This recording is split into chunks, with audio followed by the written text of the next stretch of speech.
Okay, I'm going to get straight into this because we've got a lot to get through. Firstly, welcome everybody. It's great to have you on here today. Can I just get you to confirm that you can see and hear me? Now, actually, you don't need to see me, but it would be helpful if you could hear me and see the presentation. So can you just put a thumbs up in the chat if you can, please? Brilliant. Now, often as a business owner, we can find ourselves stuck on the proverbial hamster wheel. If you want to get back in control and profitably grow your business towards seven figures and beyond, then you must realise there's actually a structure and there's a process for doing that. Now, I don't know if you know, but only 4% of businesses reach the mythical £1 million mark and beyond that, by the way. And now, if you do what I show you here today, you could become one of that 4%. And depending on the starting point, you could achieve that in less than 18 months. The key word there, by the way, is do. You've got to apply what I show you here today. I'm also going to show you the fastest way to grow your profits and reduce the hours you're working. And I'll share with you a case study of one client who nearly tripled his profits in less than 2 weeks. Now, for me, that's the gold standard, but it just shows you what's possible. I also want to add that he achieved that without the need for any price increases or any new customers. And you can do that too. Now, my aim here today is to serve everybody because I realise you're all going to be at different stages in your business journey. And the strategies that are coming your way today will work in any business, big or small, B2B, B2C, manufacturing or service. And the reason they work is because they're grounded in fundamental business principles. Right. I want you to imagine for a second that you meet a successful version of yourself 3 years from now. And in that meeting, that successful future you hands you a step-by-step plan containing everything you need to achieve to have a successful business. My guess is you'd take the plan, wouldn't you? Well, over the next hour and a half, I'm going to give you that plan. Now, this isn't a quick fix, but it is a proper fix. It's not easy. It's not some form of pixie dust. You will have to roll up your sleeves. You'll have to do some graft, but the results can be absolutely stunning. Now, throughout the workshop, we're going to be dropping lots of resources into the chat. And I've already alluded my job here is to help you make more profit. And if you implement what I show you here today, I absolutely guarantee you will. Now, as you know, there's only one thing better than profit, and that's cash in the bank. And we do like to reward people. So those people that stay right to the end will show our appreciation by giving you a gift. And that gift is a set of tools that will help you take control of your cash flow. And when you've got control of your cash flow, you're able to sleep better at night. So stick around for them. Now, I know some of you booked on late, so if you haven't already downloaded the workbook, you should be able to see a link in the chat now. And I'm going to be referring to certain models and concepts from within that book, and you can use them throughout the workshop. Now, if you haven't got access to a printer, can I suggest you just grab a pen and paper and just draw out the models, because it will make it much easier for you to absorb the information. Okay, so the game plan for the next hour and a half is first we're going to look at the 5 business owner levels, which are mindsets that we all need to go through to leverage ourselves within our businesses. I also want to consider that one day you might want to exit your business. Now, you might want to exit it by selling it. But here's the thing. If you're working lots of hours in your business, if your business has a dependency on you being there, or if you've got a functioning role in your business, who's going to want to buy it? Nobody, because effectively they're buying themselves a job, which is why over 90% of businesses that are put up for sale don't sell. People will not pay you a lot of money for a job, but they'll pay you a lot for a business that isn't dependent on you being there. So when you apply the levels of business owner, who will want to buy your business now? Anyone who's got money, because they'd be crazy not to. Then we're going to look at the 3 key pillars of business, which are 3 stages of growth that every business must go through. Often people try to skip a pillar or do them out of order, or they don't fully complete a pillar. And that's where a heck of a lot of problems start. So I'm going to show you how to prevent those problems. Then we're going to look at, in some depth, at the 9-step roadmap to predictable profit. The key words there are predictable profit, because what tends to happen in a vast majority of businesses is at the end of the year, the business owner gets their P&L, profit and loss, from their accountant, and the first place they look is the bottom line. Now, if they see a good number, they'll have a celebratory drink. If it's a bad number, they have 2 drinks. Then we're going to look at some specific strategies that you can implement straight away today that will instantly improve the results you're getting in your business.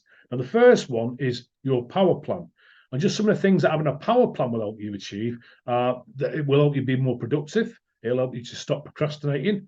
It will help you become proactive as opposed to reactive in the business. It'll help you keep focused on the high impact activities within your business, which means you'll be able to achieve your goals faster and you can become more profitable.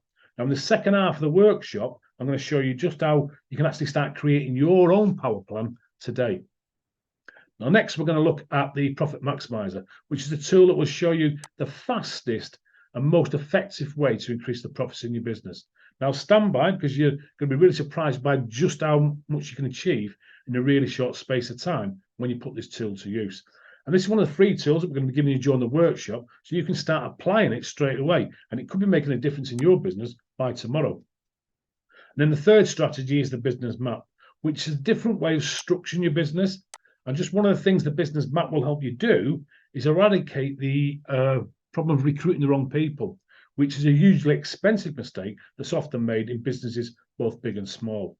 And of course, if what you see here resonates with you, and I'll show you some steps you can take to make that happen. I just want to add, you can relax. There's nothing for sale here today, so you can put your checkbooks away.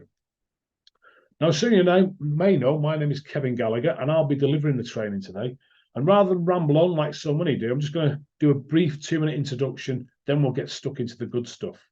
Now, I founded Momentum Performance Coaching with the aim of helping more good people win this great game called business. And to win at any game, you need to understand the rules.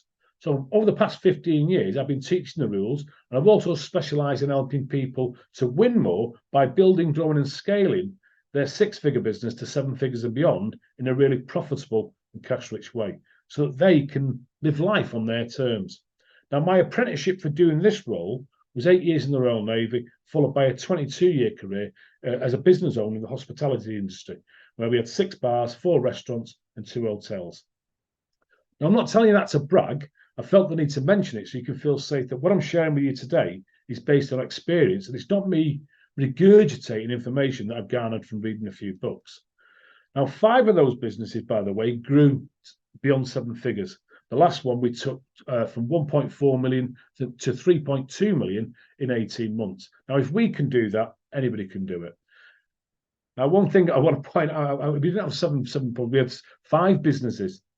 It all sounds a bit glamorous, but it wasn't anything but glamorous in the early days. It really wasn't. There were lots of costly mistakes, which led to lots of sleepless nights, lots of tears, working ungodly hours, a lot of self-doubt. You know, are we up to this? Have we really got what it takes? And therefore, as a family, we missed out on a heck of a lot of what other families were doing.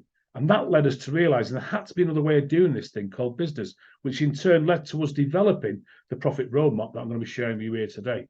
So I do know what it's like to struggle. I've just struggled a second ago. I know what it's like to succeed. And let me tell you, succeeding is a lot more fun. And that means that if you choose to put this stuff in place that I'm going to show you here today, you can be more successful. What's more, you'll be able to do it without having to go through any of the nonsense that we did, just like these guys did. Now, some of you may know this guy, it's Steve Pendergast. And I worked with Steve on 2 of his businesses, one of which he took to sale, and one, as you can see from that testimonial there, is huge. In actual fact, he's now turning over £200 million. I don't want those numbers to scare anybody. The point here is that what I'm going to show you here today works in big and small businesses. The principles I'm going to show you just work.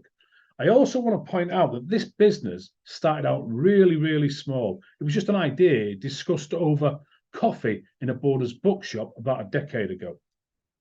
Now, the truth is, all big businesses start out as small businesses. And it might be a good idea to, instead of thinking about your business as being a small business, think instead of it being a big business in training. Now, you don't have to have a big, huge business like Steve has, but you can have a much better business than you have now.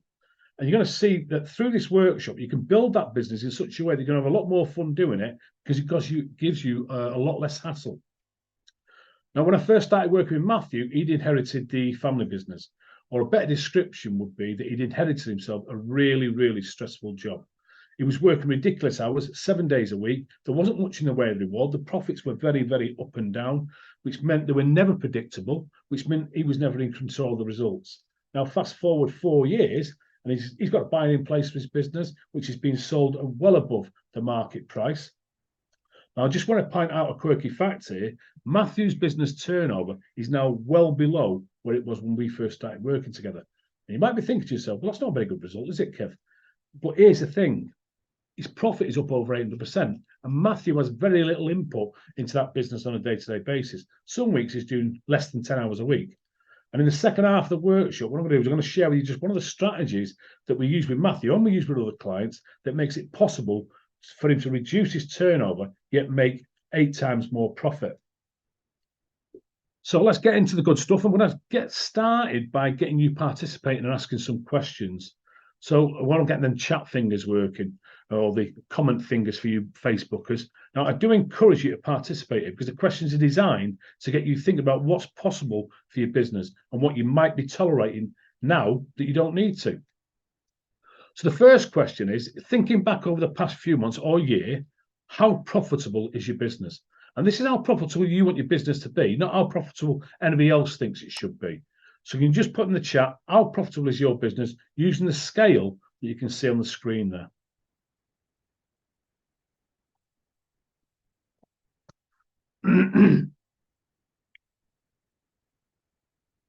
And the next one is, how much fun is your business? And what I mean by fun is things like, do you work the hours you want to? Do you look forward to Monday morning, or are you like so many, do you suffer from Mondayitis? Is the work you're doing using your best strengths, or are you doing some tasks that you don't particularly like, but you're doing them to save money? Do you like the customers you work with? Do you like your team if you have one? A question I really do like asking people is, if you could sack all your team tomorrow without fear of tribunal, how many of them would you re-employ tomorrow? And I've never had anybody say they'd re-employ 100% of people, which is a really instant answer when you think about it. So where do you sit on that scale in terms of fun? Can you put that in the chat?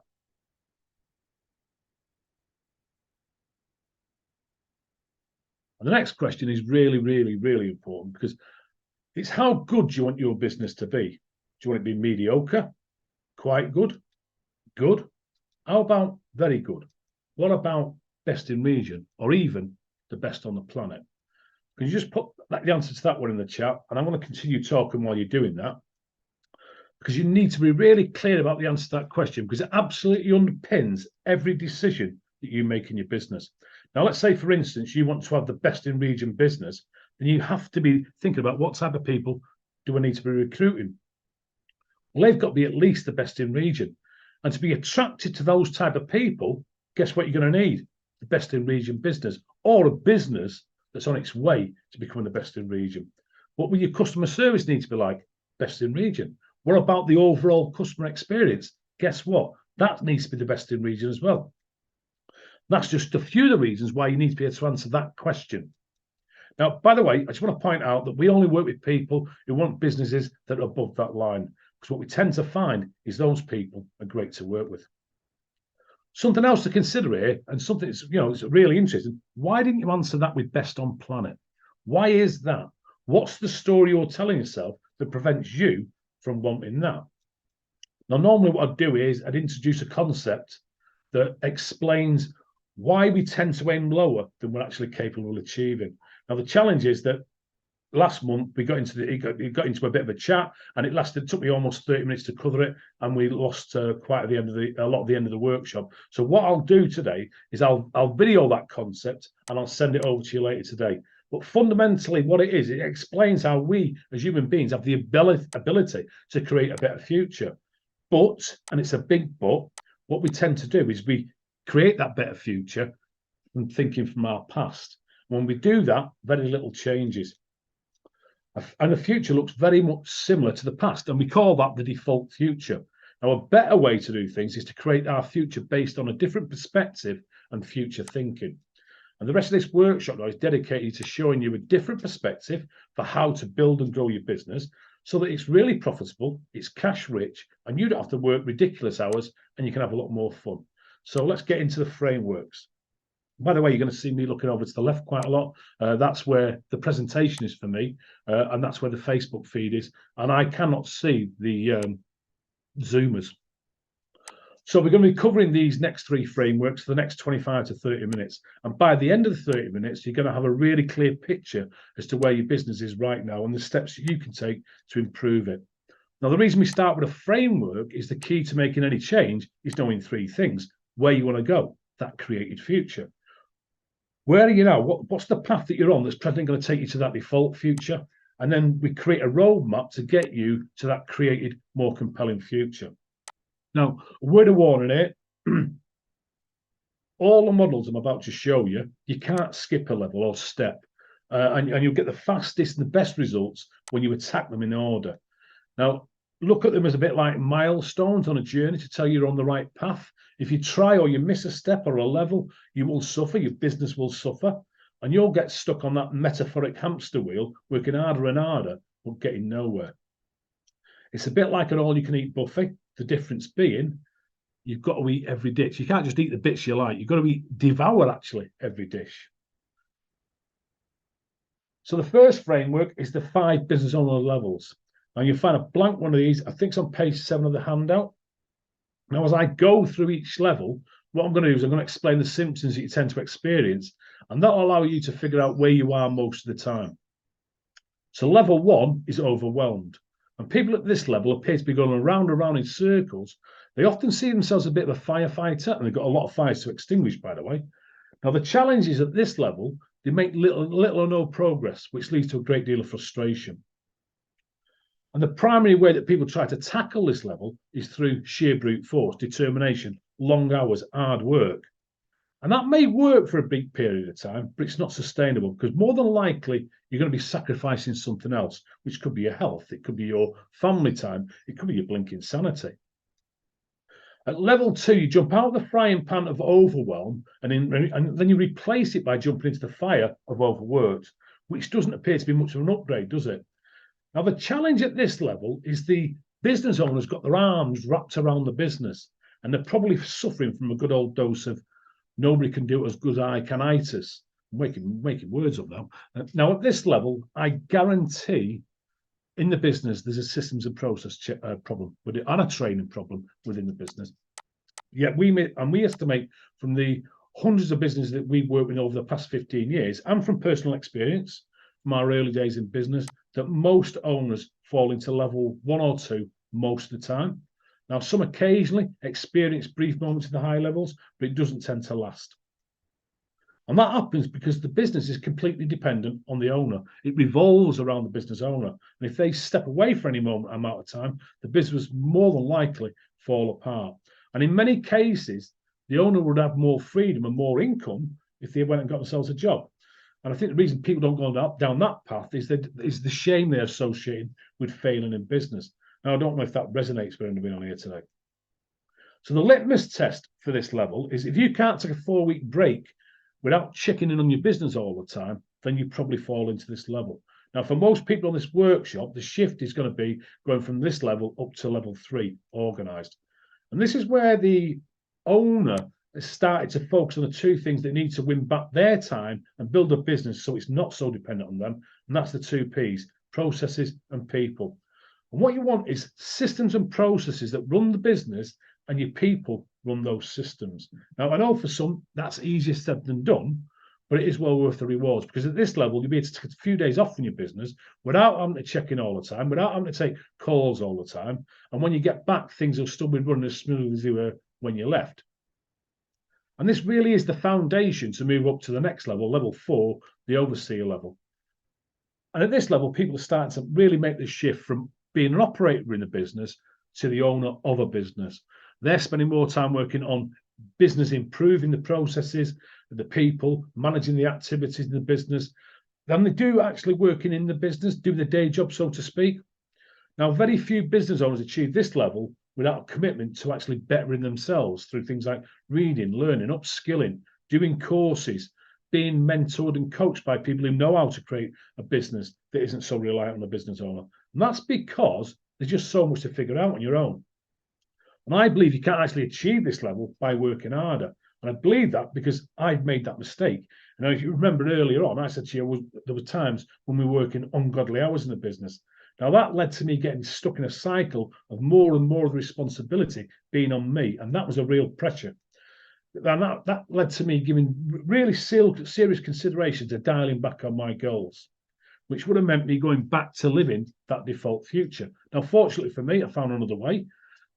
But the key message here, and the key message at this level, is you cannot outwork yourself to a better business. But here's the thing.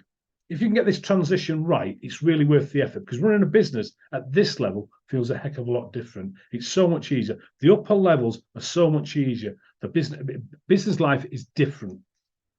I also think this is the level that most business owners aspire to when they first start the business, where they've got the freedom to come and go as they please, be less hands-on, yet the money still comes in. And the role of the business owner at this level is to lead and inspire the team. However, as I've said, this is not the highest level. We've also got level 5, the owner level. And you're a true owner of a business when you've created the people and the processes that run the business for you, and then recruited, trained, or promoted from within someone to be that overseer. And that person's role is to continue to improve and grow the business for you. And this is where true freedom exists, because now you've got the ability to enjoy more time with your family if that's what you want, or pursue your passions. Or you may still love working in and on the business, but the difference now is it's 100% your choice. So at this level, you've truly built something of value that runs and grows even when you're not there. So that's the 5 levels, and it's all about going from chaos and trapped at the bottom levels, where everything's reliant on you, to control and freedom at the top, where you have a valuable commercial enterprise.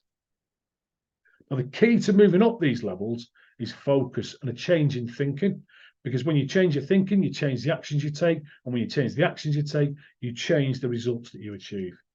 So where do you feel you are in your business most of the time? Now, obviously, there's a bit of spectrum. Some days you'll feel at a higher level. Some days you can knock it out of the park. Other days you might be as flat as a pancake. So think in terms of gravity. Where do you gravitate to most of the time? If you can put that in the chat, please. I need a slurp. Hay fever's bad today.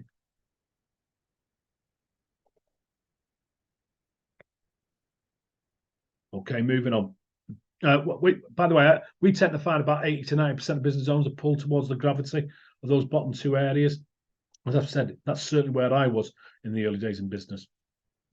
So that's the 5 business owner levels. And now let's look at what we can do to move up those levels in the shortest possible time. And I think this is page 5 of the handout. You're going to see the 3 core pillars of business. And the first pillar is vision. You must clarify your vision, your created future. Because if you don't know where you're going, how can you possibly get there? And what will happen is you end up drifting into the default future. Also consider this: if you're unable to communicate your vision to other people, how are they ever going to buy into and want to become part of a team in a business that's going places? Which again means if you had any challenges answering that question, how good you want your business to be, then you've got a bit of work to do here. The second pillar is velocity, and being in control of velocity. And what I mean by velocity is the speed of growth. Because if you don't have control of the speed of growth, you'll spend your time jumping from one crisis to another, and you'll get trapped in a cycle that could see you really struggling to escape from it. The old hamster wheel. Now, when you've got the right systems and processes in place, it means you can deliver consistently, and then you can gain predictable income, which ultimately gives you more control of that growth. And then finally, it's about creating the long-term value. Now, without having clear financials and a team you trust to grow, not just maintain the business for you, the business is likely to stagnate. Now, you're either growing or you're dying. There's no such things as standing still in business, because standing still is just a slower death. Now, if any of these pillars are missing or underperforming in your business, your ability to make more profit, create more cash, work less hours, get your team working with and for you, have more fulfillment, and have a feeling of being in control, therefore lowering your stress levels, well, that's going to be severely capped. By the way, you may have heard maybe finding the present economy a bit challenging. And you may have heard the really crappy advice, in my humble opinion, the crappy advice to hunker down and wait for the storm to pass. But let me tell you, I believe that's one of the worst pieces of business advice you'll ever be given, because that's standing still. And I just said standing still is just a slow death. If you want to have a chat, no obligation. If you want to have a chat about how best to tackle this present economic climate and how to keep your business moving in these uncertain times, then just jump on a call. We don't bite. Well, that's covered the first two frameworks. Now let's move on and see exactly what you need to start moving up those levels of ownership, and how can do what you need to do. Use that is the 9-step roadmap to predictable profit. I think there's a blank one on page 3, the handout. And this is the roadmap that's going to take you from where you are now all the way up to your ideal business. And I do believe this is as close as you're going to get for a how-to manual to grow a profitable business that isn't so dependent on you. And what you'll notice is the 3 pillars are on the left-hand side, and each of those pillars opens up into 3 steps. And what I'm going to do is I'm going to explain the purpose of each step, ask you some questions so you can gauge where you are right now in a particular step. And this will encourage you to put to and help you put together an action plan for your business. Now, I do really encourage you to participate and do this exercise because it's designed to raise your awareness to the biggest areas of opportunity within your business. And it shows you where you're going to be better placing your focus so you can get better results going forward. So for each step, what I'm going to do is I'm going to explain some of what you need to have in place to get each step working really well for you. Then you can gauge where you are. And what we'll do is we'll gauge the scoring on the appropriate business owner level. So if you think you're at the owner level in a particular step, things are perfect, give yourself a green smiley face. Now, if you're at the overseer or organized level, things are good, but they're not perfect, meaning they need a bit of work, then mark that an amber or neutral face. And then if you're overworked or you're overwhelmed in a particular step, well, you know it's a problem and you know it's a weakness in your business, then that's going to be a red sad face. So I just want to point out, you don't need to share your scores, by the way. This is purely and simply an exercise that you can gauge where you are in your business. And what you'll have when you complete this exercise is a visual for the areas of your business that you might want to focus on to transform your results. So let's start in the vision pillar, which has got 3 steps: the alignment accelerator, driving growth, and dynamic planning. And step 1 is the alignment accelerator. Now, it's amazing how many times I see business owners who are just blindly trying to grow the business without a sense of what the business needs to look like to give them the lifestyle that they want to live. And that's a bit like getting in your car and telling your sat nav to take you somewhere. You might get somewhere, but it more than likely won't be where you dreamed of going. Now, I've worked with people through this process, which, particularly with some people who've been in business for a long time, and they've all given up on the business. Yet through the alignment process, they sort of gained a new level of clarity of just what they can achieve, and that's unlocked a new level of motivation in them. And they sort of say it's like a bit like the back to their first day in business. They've got that excitement again.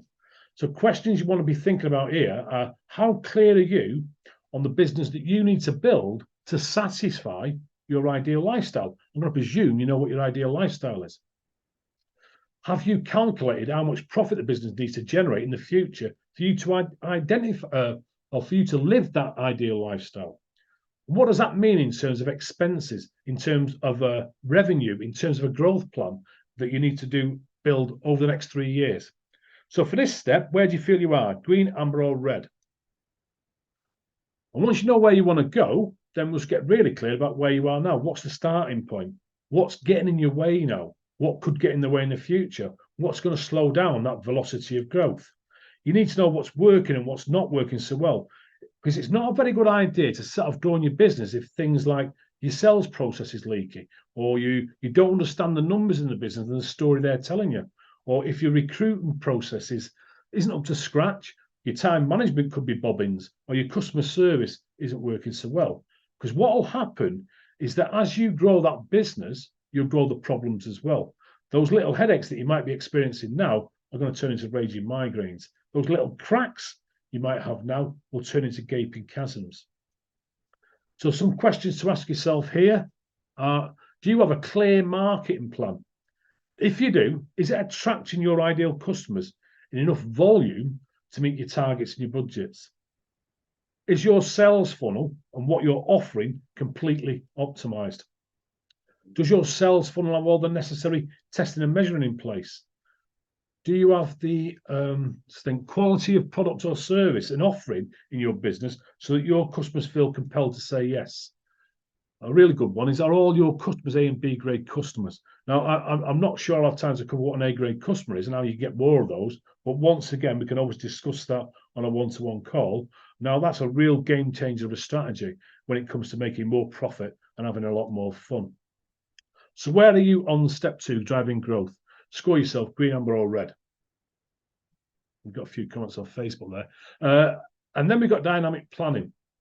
And what we're looking at here is how do we turn what was discovered in the alignment and the driving growth steps into an annual strategic plan, which is then further broken down into 90-day action plans. By the way, it's got the word dynamic in it because you actually do the plan. Now, there's a novel idea. Now, this is a bit like you're writing a book about your business over the next year, and it ends in happy ever after. So each chapter details that month's goals, that month's actions, the activities, and the targets that you and your team need to focus on and achieve, so that every day your business is moving closer to that happy ever after ending. Disney would be happy, wouldn't they? And this is where so many people in business struggle because they have lots of great ideas. But you know what? Ideas are a dime a dozen because ideas don't make you rich. Implementation does. It's the execution that matters. And if execution is a problem for you, no need to worry because the very first strategy, the power plan that I'm going to be sharing with you shortly, is the best strategy there is for helping with that. And it's a vital link between bringing any plan to life. So questions to ask yourself here is, do you have a clear strategic plan with detailed defined steps to reach your goals over the next 12 months?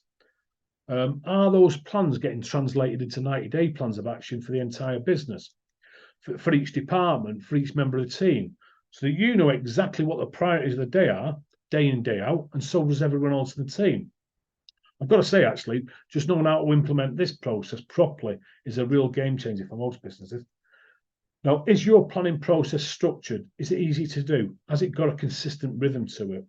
And are you in the routine of actually checking your progress against your plan and course correcting as things come up? Now, that's another reason why it's called dynamic planning, because even though it's a framework that absolutely works, things do change and you've got to be able to adapt.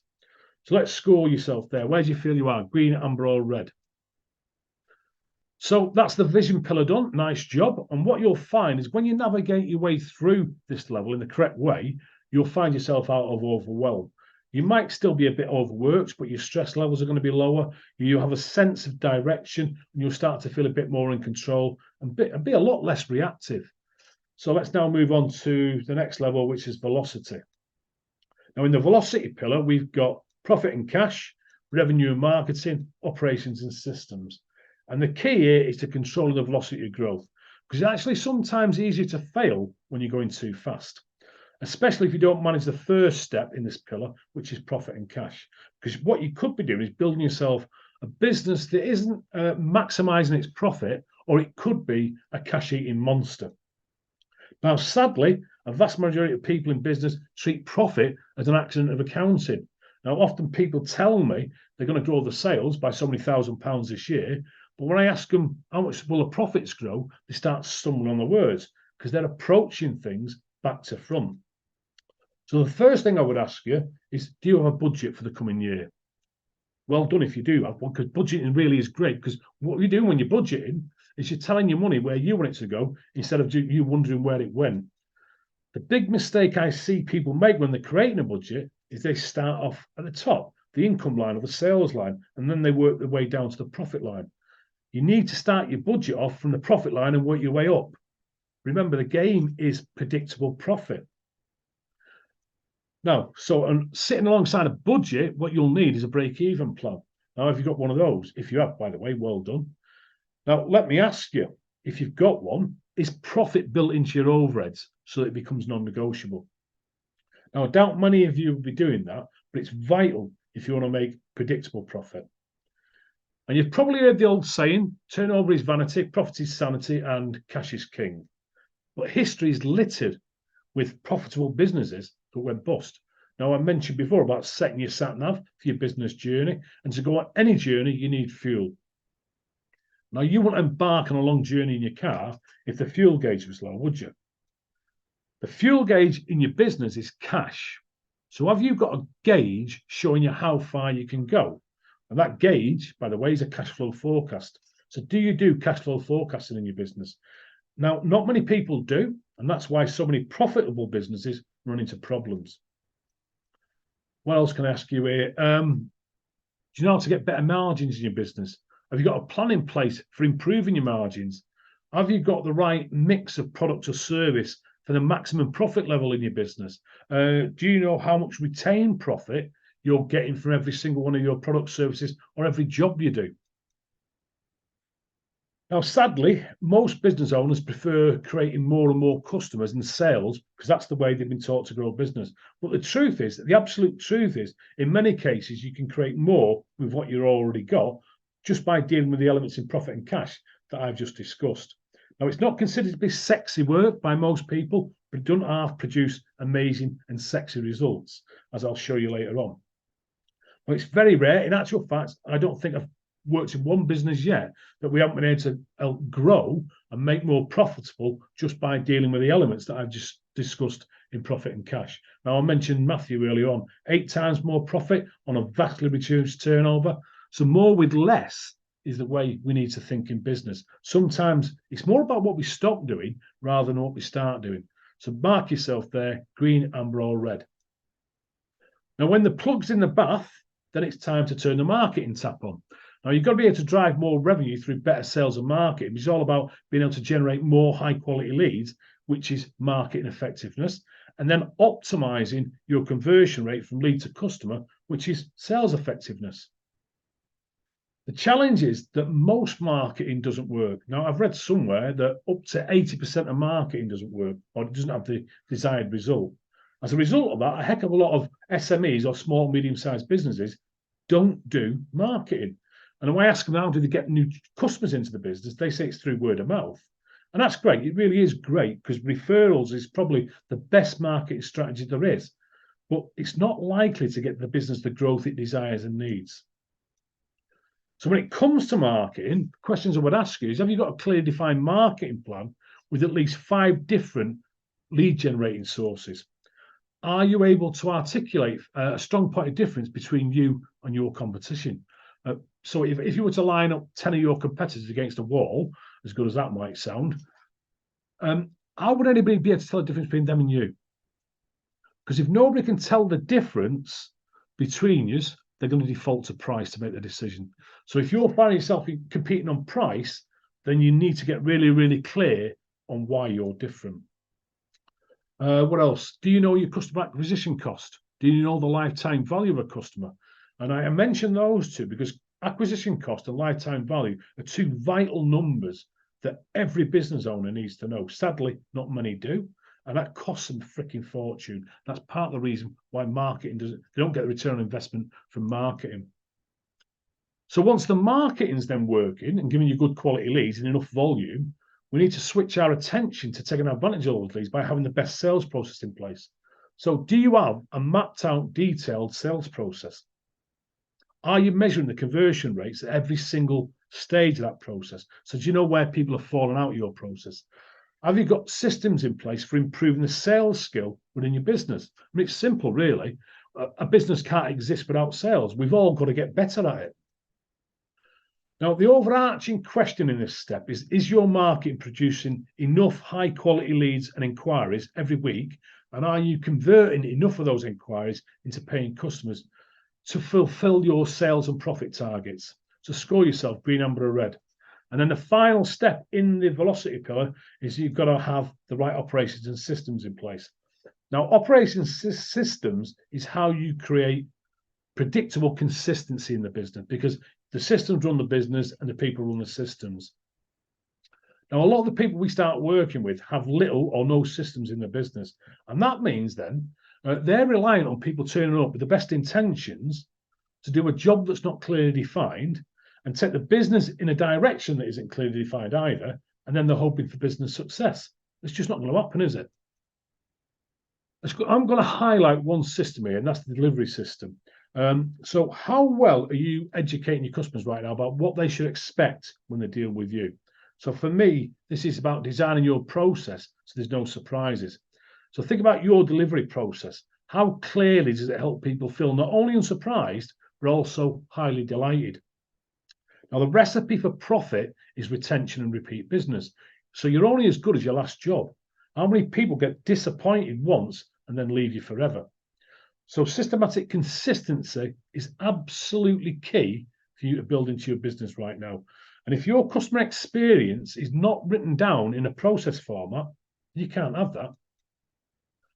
Because what will happen is you will not own the processes and systems in your business, and other people will bring their processes and systems into your business, and they'll have been taught those systems and processes somewhere else, and they may not fit with the way you want to do business, the way you want to go about running your business.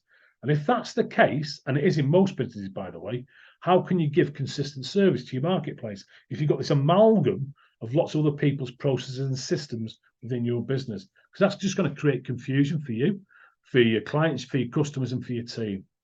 So for me, mapping out your delivery process and getting your customers educated on what they should expect from you is absolutely key for you to generate raving fans, repeat business, and more profit. And more profit equals more freedom and more choices, doesn't it?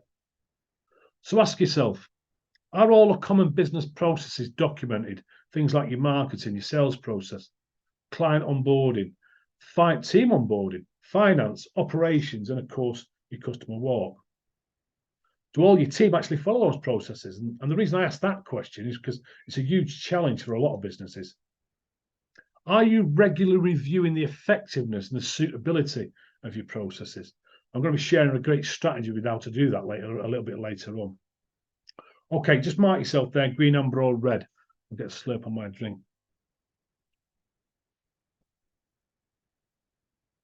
Now, once you've got those 3 steps working effectively and efficiently, you're going to be in a great place to start tackling the final pillar, which is the value pillar. And that's made up of finances and KPIs, innovation and leadership, team and culture. And that all results, all those 9 steps, you've got them in place, you having your ideal business.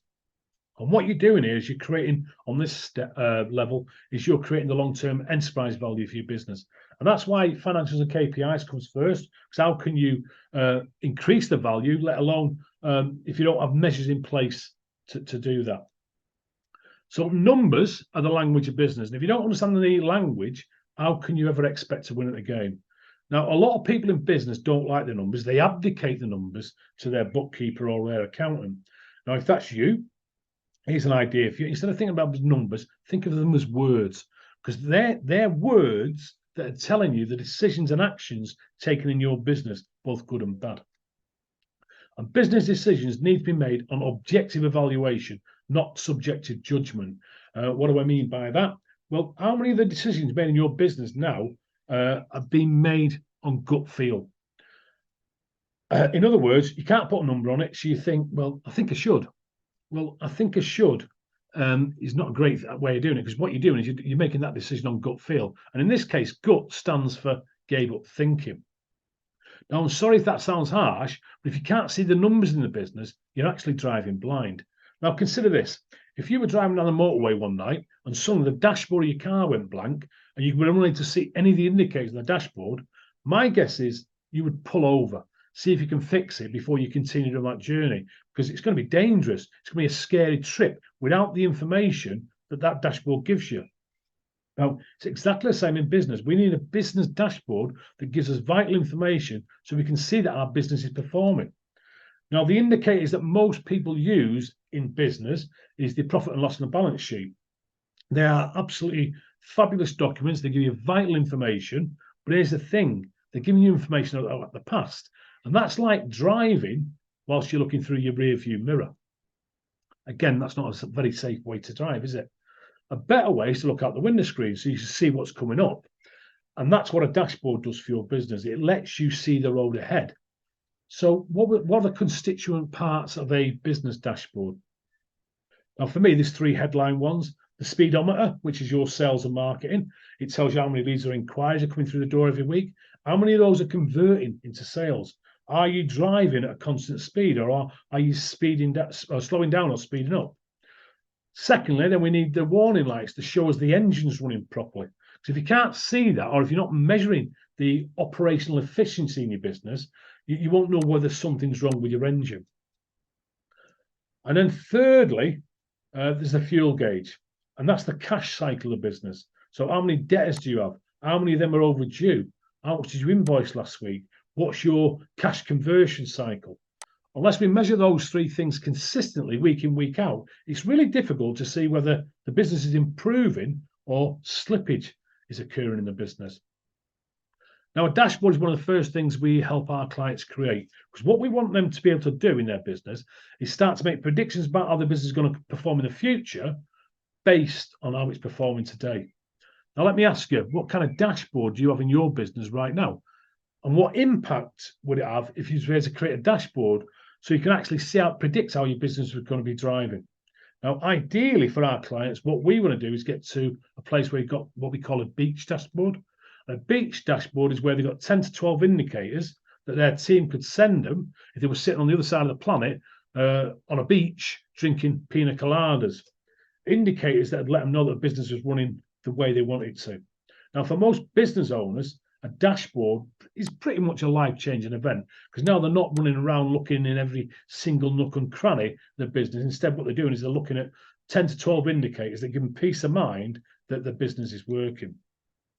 So let me ask you, what impact would it have on you, and how much more freedom would it create for you, and how much easily would you be able to sleep at night if you knew the numbers on your dashboard? So for me, objective evaluation is the key to success in business. As I've already said, business is a numbers game. And if you can change the numbers, you can change your life. And just about every business problem, you'll find the answer somewhere in the numbers. So performance that gets measured gets improved. Actually, it's better than that. Performance that gets measured consistently improves consistently. Now, what I would say before I move on to the next step is I implore you not to be one of those business owners that wears with pride the badge of honor which reads, "I don't do the numbers." Mark yourself, green, amber, or red. Now, at a certain point in your business journey, you're going to hit plateaus in growth. And to overcome those plateaus, you're going to need to innovative. You're going to need to be innovative.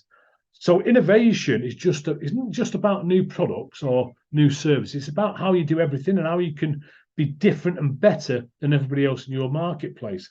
It's about the creation of new value and satisfaction for your customers and your team and for yourself.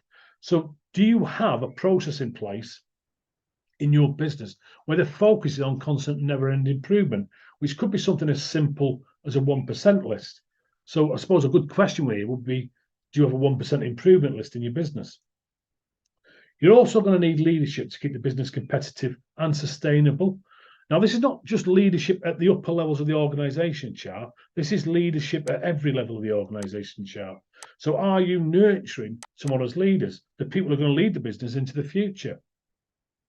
Do all your team members know they can progress within your business and how they can progress within your business? Do all your team members have leadership development plans? Mark yourself, green, amber, or red. And then finally, we've got the team and culture step. So what is culture? Well, to me, it's how you're expected to behave. What are the acceptable standards of behavior in this business? Now, this is one of the major steps in ridding yourself of that "I can't get good people" excuse that you often hear.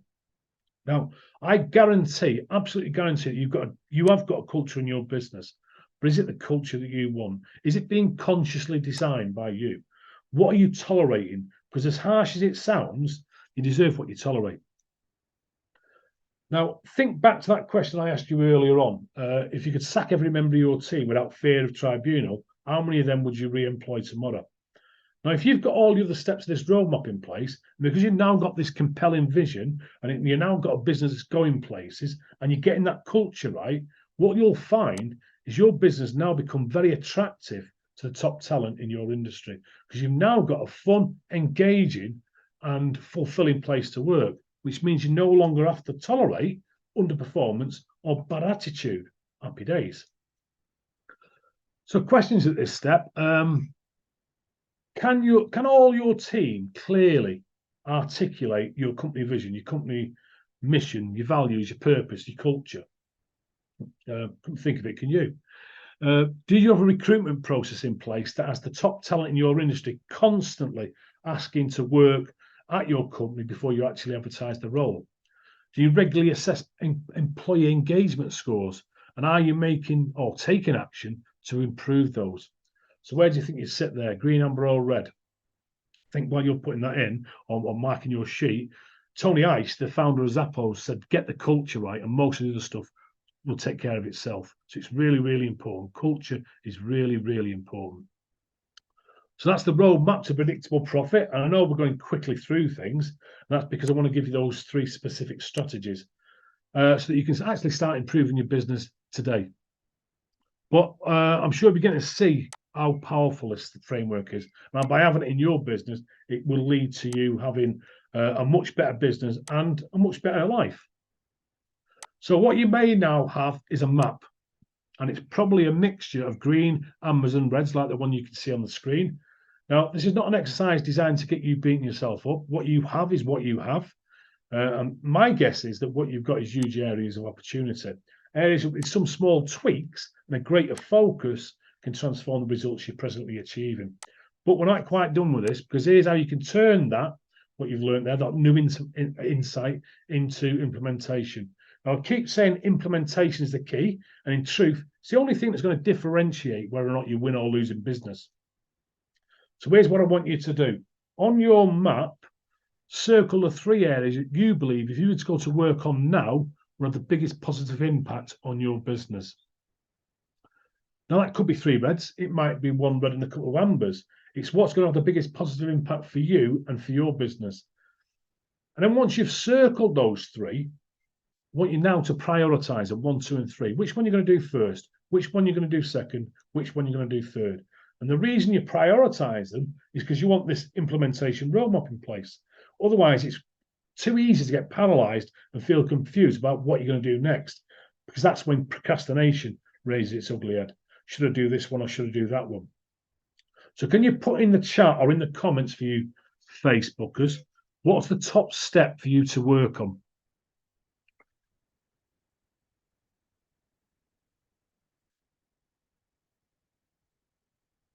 Revenue and marketing, Andrew say. Oh, it's Angela, sorry. Revenue and marketing, Angela. Oh, okay. Andrea's saying dynamic planning is always tricky. Yeah, it can be, Andrea, but it's a lot easier when you got the right process in place. And Robin's, because of the cost of living crisis, having profit and cash is his area. Yeah, okay. I'd like to hear more about that, Robin, actually. But what I would say, watch out for in the present climate, make sure that your percentage of profit and your percentage of sales are growing in line with each other. Because if they're not, what will happen is you're going to run into cash flow problems. So you really do need to watch out for that. Right, keep them coming. I'll check in on them later on. Just looked at the clock. So how do you feel after completing that exercise? And how much clearer you know about the steps you need to focus on to get your business moving in the right direction? So let's just do a quick review and show you how those 3 frameworks dovetail together. Now, everybody I've ever worked with is at some level have had overwhelm, but by creating a brighter future and that compelling vision, it becomes an inspiration to them and it lifts them out of overwhelm into overworked. Then at the velocity level, we're putting in place solid foundations, the solid foundations that are needed before we can start ramping up the marketing. And we're going to do that in such a way that a business can operate consistently because it's got the systems and processes in place. And now it's not so reliant on the owner. And then at the value level, we're leveraging the owner's time through people, through systems, through innovation, through financial control, and through leadership, so that they can make what is probably the toughest shift of them all, which is actually letting go and then trusting the people and the systems to carry on improving business, so that they can make that final transition to the owner level, which where they're left with choices, and choices means freedom. So what you're going to see is in the chat, you're going to see the links for the 9-step roadmap that I've just shown you.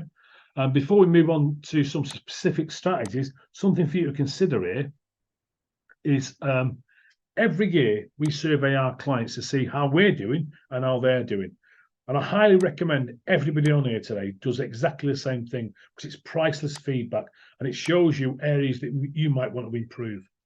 But this is the headlines for our survey this year. So 100% of clients responded. It's a 100% survey. Nearly 70% of them have doubled the turnover. Over 40% have at least doubled the profits since they first started working with us. Nearly 90% said the work-life balance has improved. Nearly 30% said their free time has increased by up to 50%. And every single one of them said they'd recommend coaching because it makes a positive difference to their lives. And by the way, I want to point out that 22% of those respondents were in the first year of coaching.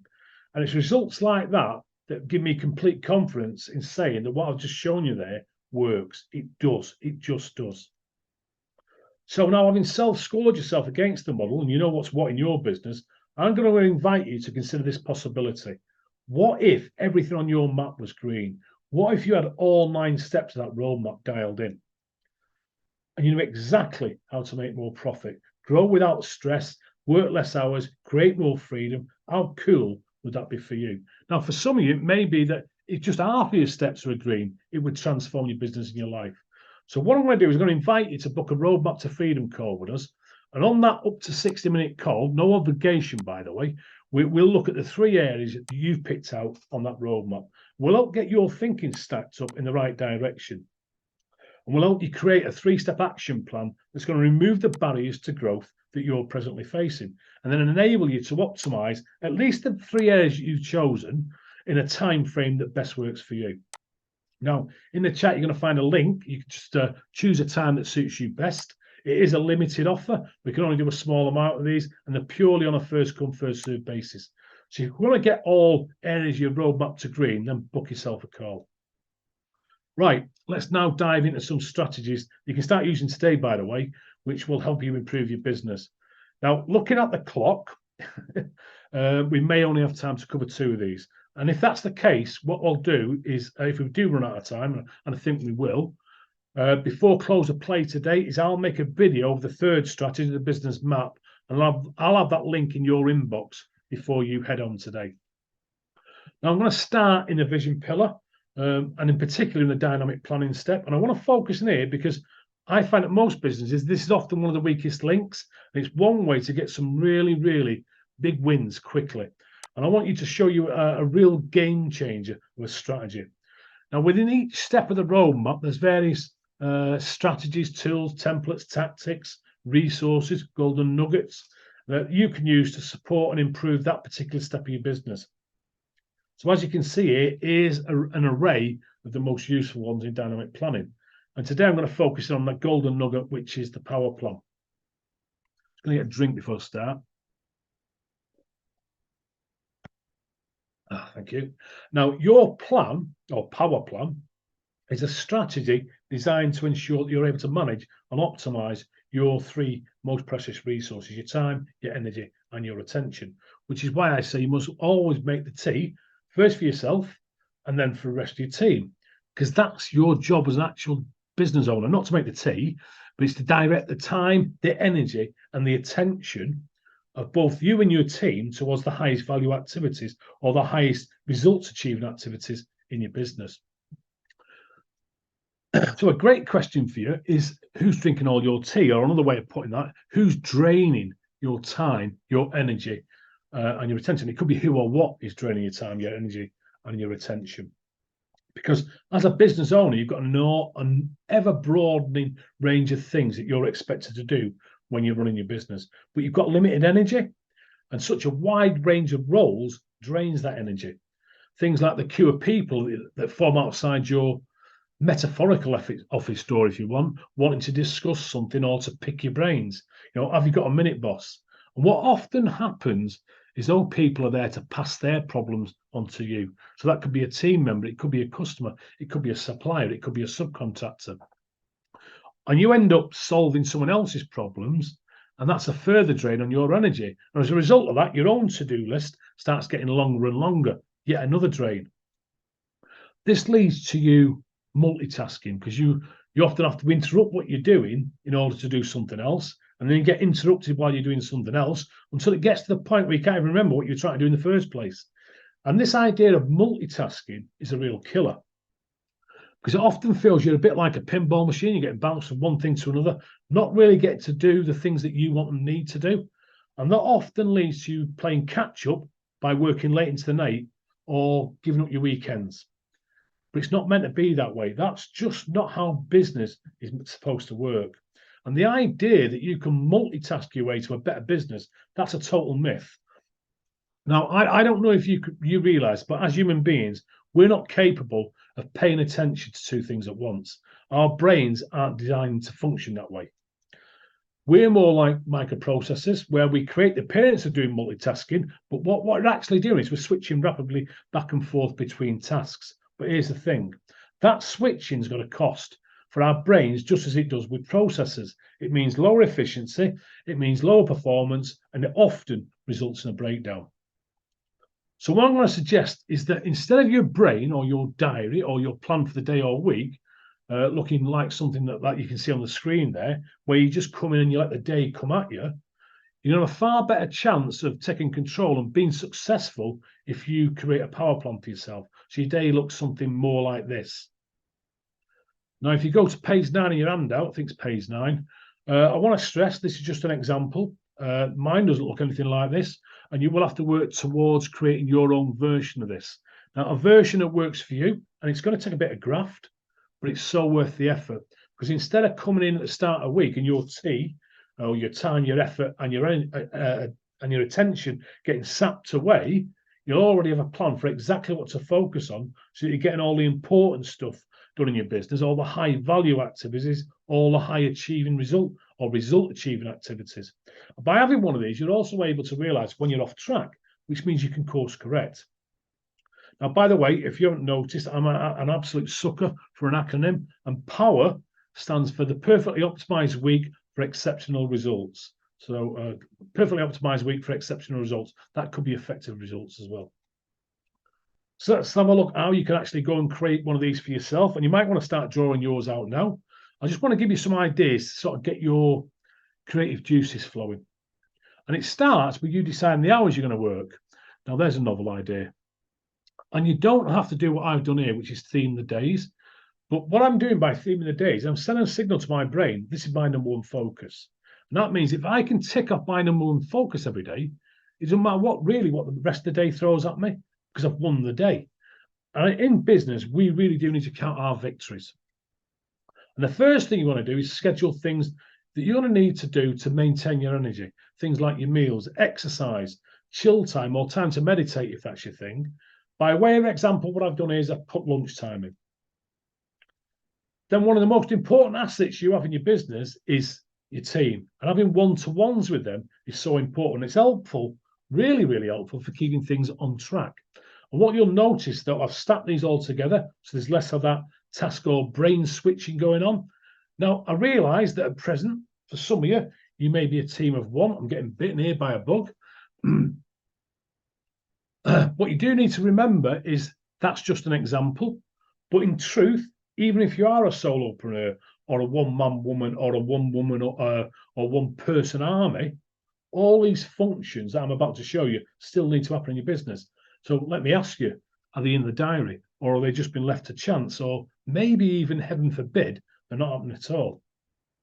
Now, having had those one-to-ones, what you could do the next day is have a full team meeting where all the agreed actions from the one-to-ones can now be captured so that everybody knows what's going on and who's going to be doing what by when.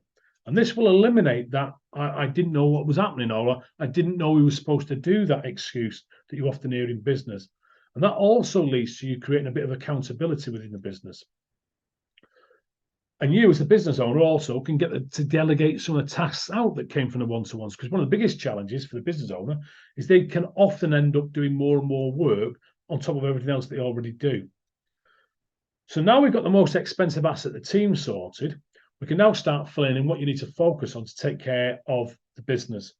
So, for instance, on Monday morning, you could block out some time for implementing changes to profit and cash. Now, in a little while, I'm going to share with you the profit maximizer, which is a strategy that's a perfect example for something that you could do in that session. You're also going to notice that I've left out the first hour of each day. I'll share what that's about or what that time can be used for a little bit later. But for now, just notice that I've actually left that gap deliberately. And after profit and cash, we can go on to the next step of the roadmap and reserve a block of time for working on revenue and marketing, implementing ways to improve your conversion rate from inquiry to sale. So you're actually driving the sales and growing the business by using your assets much more effectively. And then the final block after lunch could be a block of operations and systems. So you're actually devoting time to working on the business processes. Now, for the eagle-eyed, you may have noticed that means by the end of play on Monday, we've taken care of all aspects of the velocity pillar. You've scheduled time to draw your business forward or drive the business forward, and that means you're now more in control of its growth. Then we can always round off the day with some emails and admin work. And you really want to be doing this stuff at the end of the day because it doesn't require a lot of brain power. So the end of the day is perfect for that because you might be flagging a bit. But also note as well, this means you're not checking your emails throughout the day like so many others do. And what you'll also notice is by doing it this way, you're no longer getting pulled into everyone else's agenda. You'll stay focused on what's important to you, to your business, and to your future. You're the one in control, so you're keeping your power. Okay, Tuesday's already pretty stacked up. So what I've done is I've slotted some time in the afternoon for financials and KPIs. And that could be right after speaking to the bookkeeper or the accountant. So you're working with up-to-date and relevant information. So you're using objective evaluation instead of subjective judgment. And once again, you'll notice there we're eliminating the need for task or brain switching. Now, if you remember, that's the first part of the value pillar as well. And because we've already done a lot of team stuff, the only thing left for Wednesday morning to complete that level of the roadmap is to reserve some time for innovation and leadership. And that's a perfect time for thinking about how you can communicate your progress and your plans towards your vision in that weekly team meeting. And now you can see them by Wednesday lunchtime, even though we're halfway through the week, you've actually made time for the whole of the velocity and value pillars. Now, just think how fast you can move up the levels of business ownership if week after week, this is what you were focusing on. Now, you may be thinking to yourself, what about the vision pillar? Well, that's work that you do up front. You revisit it every week just to check and make sure everything you're doing is aligned to your 90-day plan. Now, I do think in our example that Wednesday afternoon is a perfect time to have some extra flexibility. Either take the afternoon off to recharge, spend time with your family, or to energize yourself. Remember, this is your power plan, by the way. And if recharging your batteries makes you more productive overall, then it's a really smart move, isn't it? And because in truth, if you stick to your version of this, you're going to get more done in the first few days of the week than you usually get done in an entire month anyway, just by when you're being pulled in every single direction. Now, Thursday is about focusing on what often gets neglected in most small businesses and needs a lot more attention, which is driving revenue and marketing. Now, if you've got a larger business, you may want to place a larger focus on systems and processes. I don't have time to go into the 4 stages of business growth today, which shows you where the focus needs to be in the bigger, more established businesses. So what I've done is after lunch, I've put in another slot for operations and systems, and then another slot for admin and email. And then finally on Friday, as you can see here, I've themed it Freedom Friday, where you take the day off and get away because now you're building towards a business that isn't so reliant on you being there. Or that could be Flexible Friday, where you catch up on other things in your business. Now, one of the reasons I'm suggesting you get away from your business is because when you're in the thick of things, it can be really hard for you to think and concentrate. And if you find it difficult getting away from your business, and I know some of you will, as a suggestion, what you can do is you can use that first hour of the day that I've been keeping secret. Now, you don't have to do this every day, but it can be incredibly valuable to schedule some thinking time, actually creating some undisturbed time to ask yourself some really useful and deep questions that will help you avoid making costly mistakes, where you can create some innovative solutions to drive your business forward. Now, because if you think about it, business is fundamentally it's an intellectual sport. And if you don't make time and space to think, then you're denying yourself time and space to win. Now, there's actually a process that works really well for this thinking time, so it becomes really productive for you. And if you want to talk about how to structure that process, just reach out.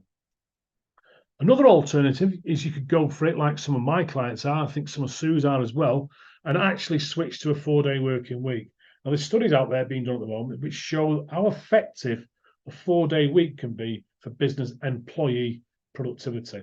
Now, that doesn't mean that you have to shut your business down. It could be that it's just you that's working that 4-day week. So that's the power plan.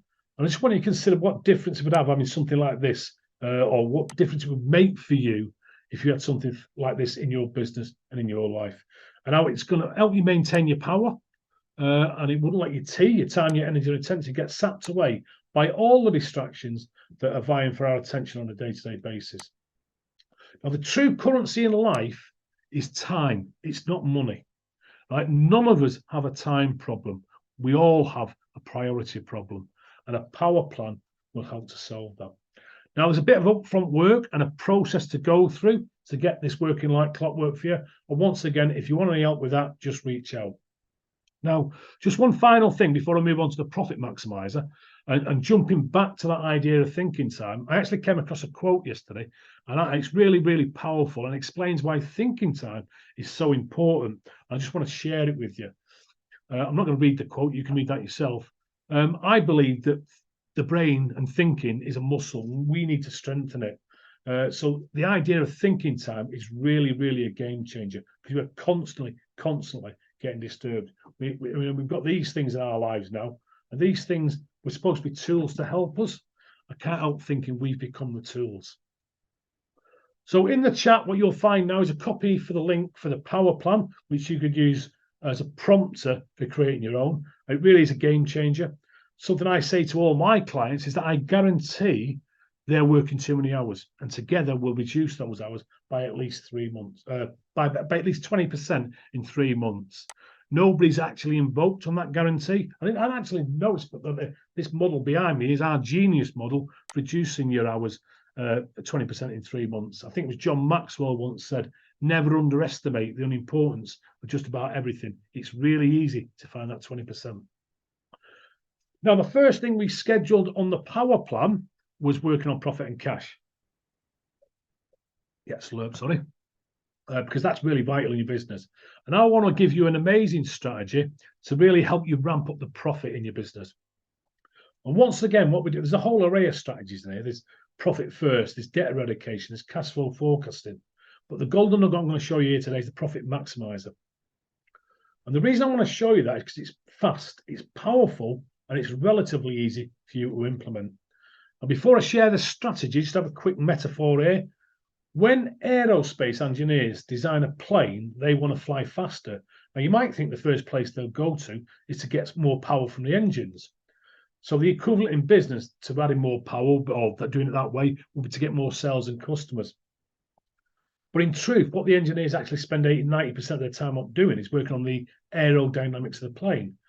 They're actually focused on reducing drag on the plane, because they know any additional power they can get from the engines will then multiply exponentially when they reduce that drag.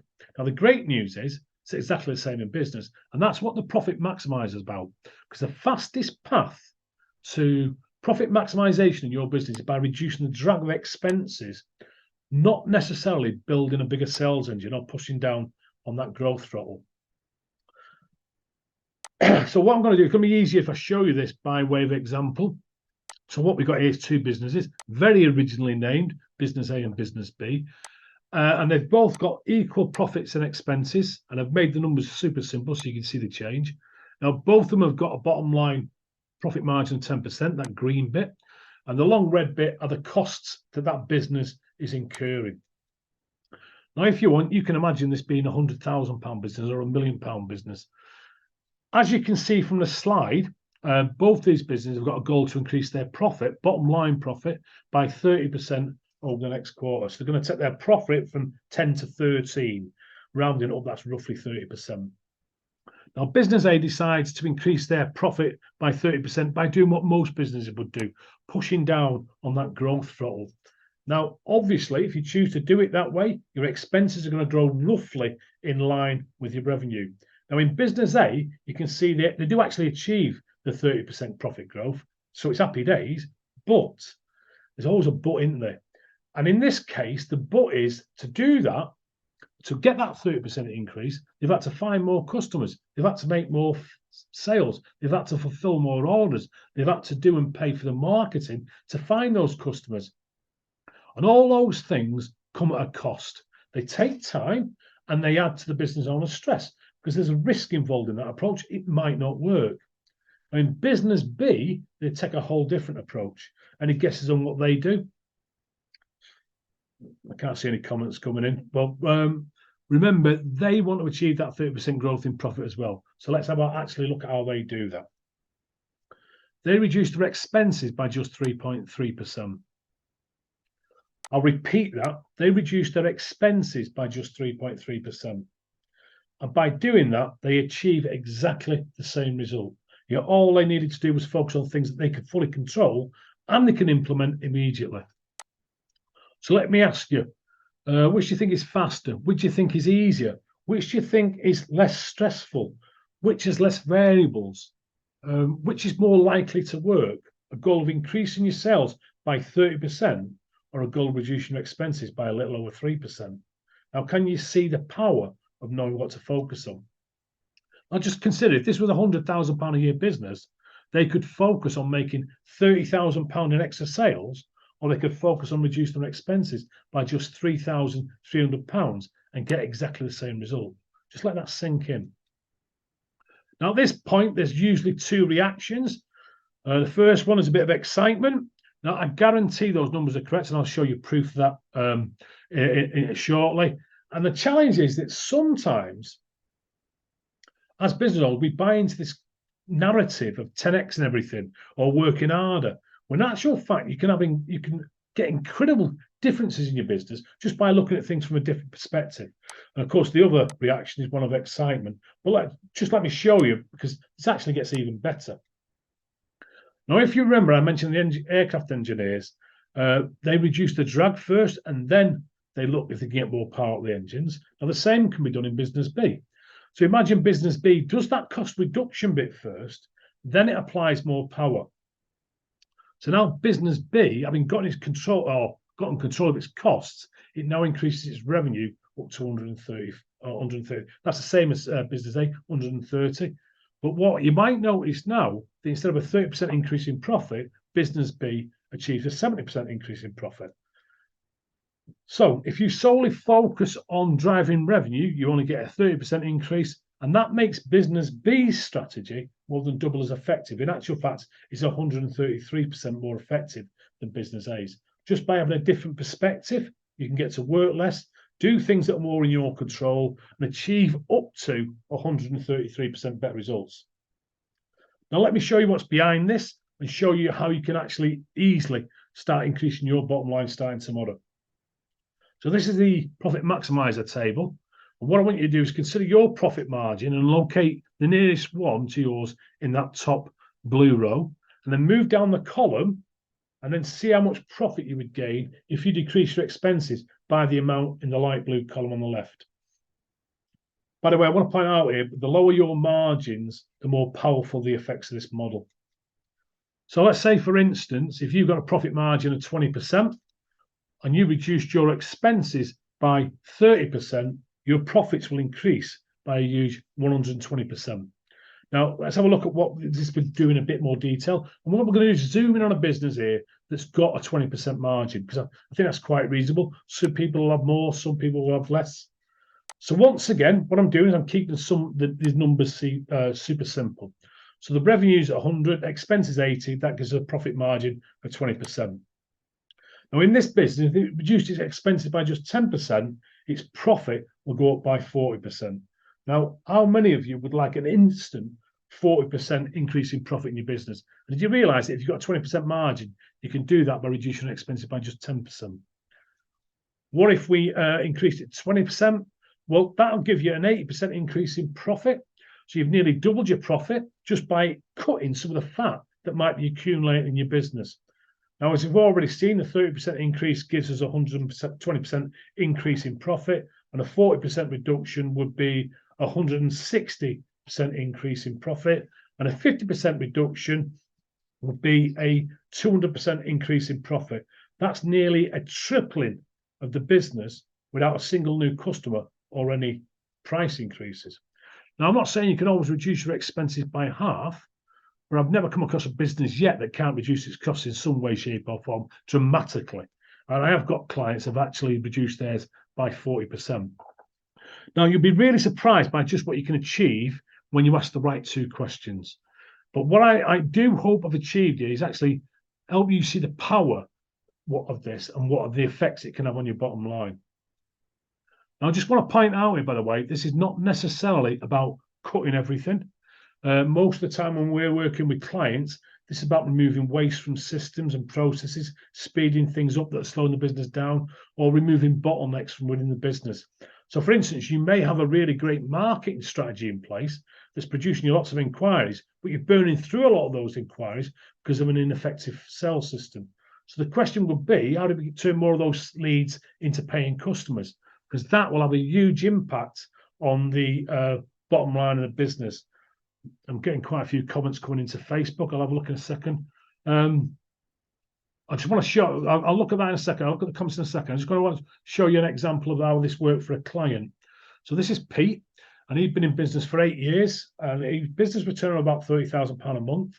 And he was taking home about £4,000 a month. And he thought he deserved more than that after 8 years in business. But what had happened is, as he'd grown his business and taken on more and more expense, things like team members, new equipment, marketing initiatives, subcontractors. But what he hadn't done was notice the impact that that was having on his margins. So what we did during a coaching session was I gave him an exercise where I got him to ask 2 vital questions for every single one of his expenses. And by the end of that exercise, he was able to reduce his expenses by over 30%. And by working on the profit maximizer exercise, he went from taking home £4,000 a month to £12,000 a month in just 10 days. So that's a 195% increase, or a near tripling of his business from just one strategy, a strategy that he was fully in control of. Now, he was able to, because of that, he was able to pay off all his credit cards. And he was also able to take his family on a good long holiday, something that he'd been unable to do in a long, long time.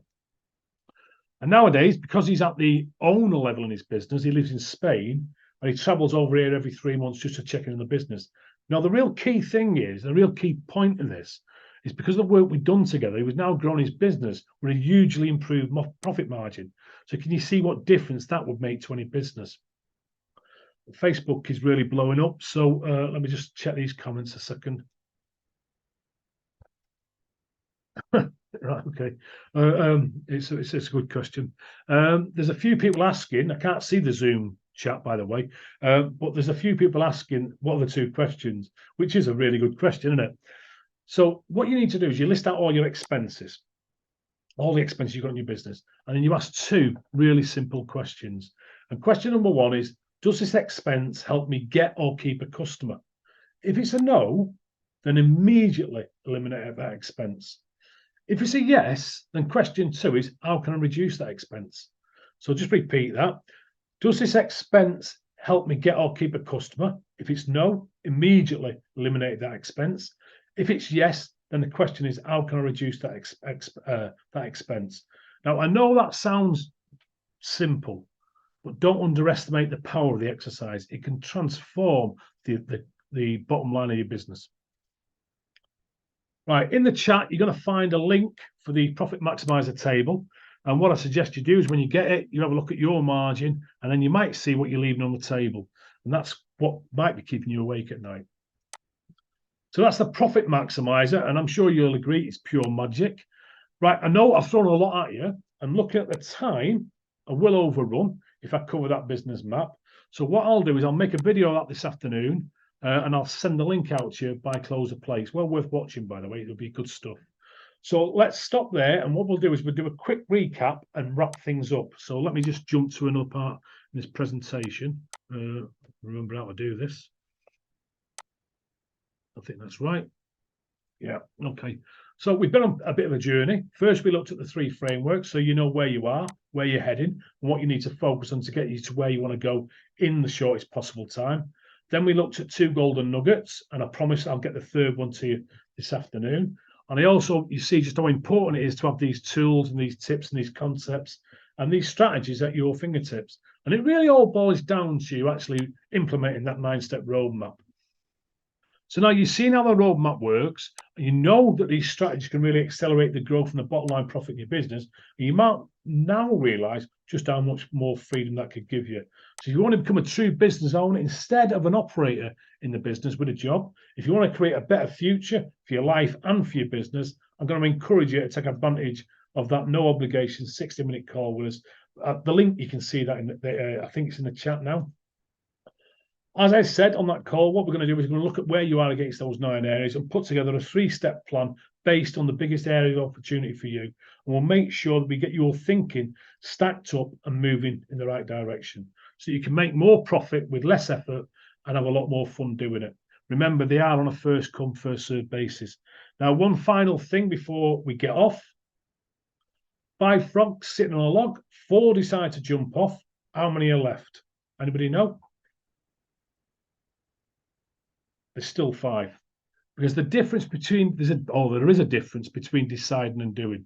So don't let what I've shared with you here today and your precious time go to waste. Now you can have a shortcut to what you want by making sure you avoid repeating the mistakes that so many other business owners are making, just like Pete was making.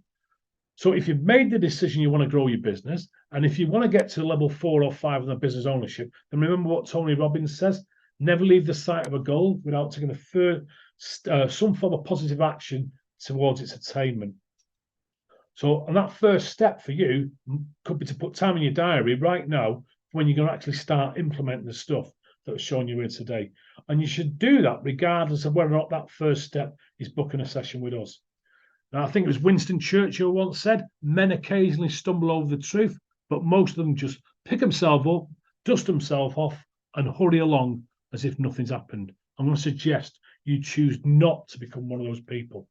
Now, the secret to effectiveness is execution. Now, think about it. We live in the information age.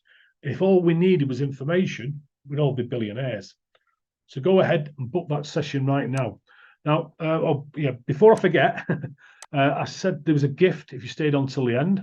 So you should be able to see in the links now 3 cash flow resources. There's a cash flow forecasting tool.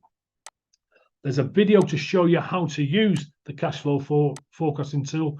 And there's a PDF containing 25 different cash flow strategies that you can implement to improve and take control of your cash flow. If you need any further help with any of those, just reach out. With all that said, while you're booking your calls, let's have a peek and we'll have a look, see if there's any questions that we can answer in the chat box.